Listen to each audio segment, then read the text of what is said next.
Hello kabalen, kabalen. Hi guys. Naluto nga pala tayo ng hipon, butter shrimp. Siyempre may kasamang garlic.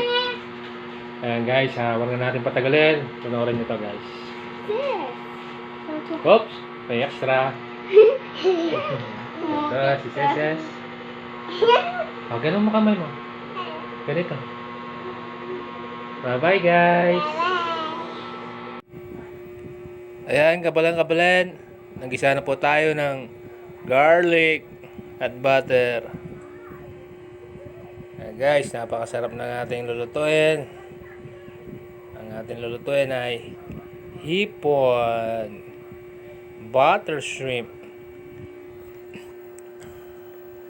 Ayan guys, pag medyo luto na, ayan, lalagay na natin ang ating mga hipon.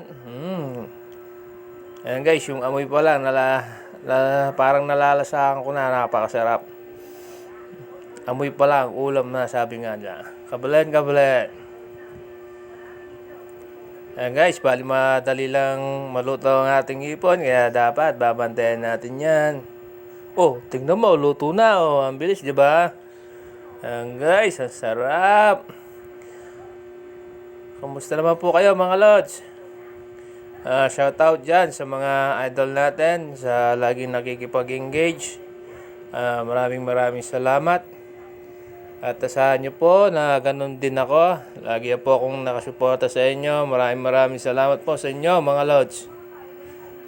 God bless po sa atin lahat and more power.